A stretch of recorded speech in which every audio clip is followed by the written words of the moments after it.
რა დღეში ხარ თქვენ აქ? მართლა და მართლა, რა დღეში? რას გადააკიდეთ ამ ჩამშვილს და საერთოდ როგორ აქცევით? თქვენ გონიათ მე აქ რო ჩუმად ვარ და ხმას არ ვიღებ და ვითმენ, ასე მოვითმენ ყოველთვის. ბარბარიკას რომ სამკურნალო არაფერი ჭირს, ეს დღეს ოფიციალურად დადასტურდა და ისედაც მანტკამების გვარში სტარტოდ უშულო არ ყოლია არასოდეს არავინ. კაი დოჩი გავიგეთ, არ არის საჭირო 5-ჯერ გამეორება. თქვა ექიმმა რომ არაფერი საგანგაშო არ ხდება. მაცი გოგო ლაპარაკს. ამიტომაც გადავდივართ შემდეგ ეტაპზე და ახლა ბატონი მაქსიმე უნდა წაბრძანდეს კაცების გინეკოლოგთან. ბატონო?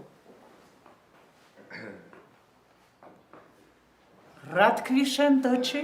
რა იყოდეთო? ბარბარიკამ თუ ინება კეთილი და წავიდა ექიმთან, მაქსიმემაც ინებოს იმავე კეთილი და მიბრძანდეს ექიმთან. სასწაული კაცო. და ხო არ გააფრინეთ. დიდიკო ხუმრობს დოჩი. არაფერს არ ხუმრობ მე. წავა, მაქსიმეც აუცილებლად წავა. იქ არიყავი, დაიცადეთო რა თქვა? იქ არიყავი შენს რომ გაესინჯა? გაესინჯა შენ დიდი ამბავი იქნება? იცი შენ 90% კაცების ბრალი ყოფილა უშვილობა. არც გუნალებში არ ყავს უშვილოები. თუ გაინტერესებს კალბატონა დოჩი. ხო და წარადგინოს საბუთი. დაშალეთ ვახშამი. მიატოვე შენ ეს ლაპარაკი.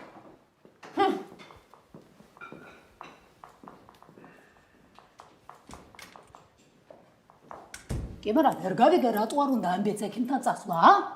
ფული არა გვაქვს, ექიმის ეშინია თუ პასუხის ეშინია? ბიჭო, არ მინდა პროსტა და всё რა. რა დღეში ხარ თქვენ აქ? მართლა და მართლა, რა დღეში? რას გადააკიდეთ ამ ჩამშვილს და საერთოდ როგორ აქცევით?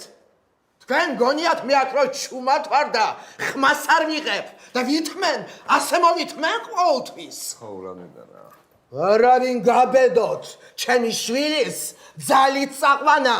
ექიმთან კი არა თუნდაც რესტორანში. ნარდინად. არა, არ დაწნარდები. აპლი გექნება ოჯახი მოიტანე. და კაპლი არ გამიბედავს დღეს მე აქ არავინ.